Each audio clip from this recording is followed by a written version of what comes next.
Hey, good morning, everyone. I wanted to talk on the topic of greater fool theory of investing because I think it's been going on for as long as I've been in the financial services industry, which is about 13 years. Um, and it's always been around. It's not something new. I just think it's going to die out over the next year or two um, because it's kind of got exposed why it's not a good strategy for investing, especially in times like this. So, greater fool theory states that you'll buy an overvalued asset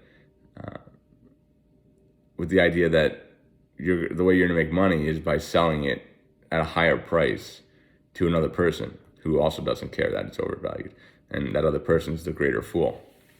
And I think it got really out of control over the last 7 years because of zero interest rates. Keeping rates low, it allowed investors and private equity to and investment banks to basically discount future cash flows of these companies at 0%. The money was like free. People were doing things because the money was free. A cryptocurrency would fall into that. I mean, it doesn't produce any cash. It doesn't produce any earnings. If you owned all of it, you can't make any money off of it.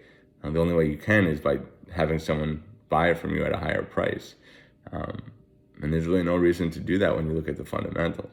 So the fact that it doesn't have output, it's different. A farm you can make money off a farm. You can make money off real estate, charging rents and earning a profit. Businesses can turn a profit.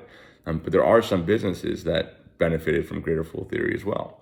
An Uber, a Lyft, these companies that, yeah, they had great revenue growth, but it was expensive to get that revenue growth. They were losing money in order to get it. So they provided this great service with an app where consumers really liked it. I love using Uber and Lyft, and I think it's great for the drivers too, I would assume. But it's terrible for the business, which means it's terrible for the investor.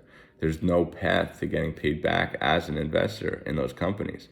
And eventually you're burning cash, and then something like this happens, and investors say, "I'm never going to get paid on it. I got to get out of this. We got to stop doing this." And those are the companies that are getting hit the hardest right now. And obviously, crypto's having their challenges.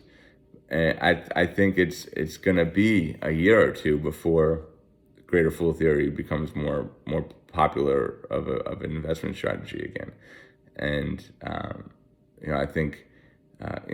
Private equity has a ton of capital to deploy, and I have some friends who started private PT offices, and they opened up a couple, and then private equity came in and bought them out.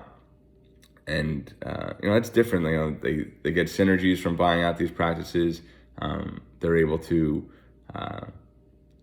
negotiate with the insurance companies for what they can charge.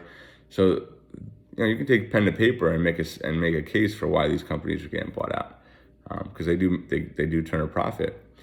I wonder if all that private equity money now has to figure out where to go. Do those companies get better looks now because the days of funding these companies that really have no path to profitability are probably over for a little bit. I would say maybe a year or two, at least, depending on how long this goes on. But a lot of capital was being reallocated to these companies that really didn't deserve it. So I think the most important thing to know is going forward, invest in companies that turn a profit. Invest in companies that can grow revenue, grow their earnings, and return capital to shareholders. Those are sound investment principles. They've worked forever. In that situation, you don't care about the price appreciation as much because over time, the gravity of the financials, it's going to drive the value of the company up because they do have earnings, they do have profits, and they could return capital to shareholders consistently over time. If you have any questions, feel free to ask them. If you have any comments, feel free to leave them. And God bless you.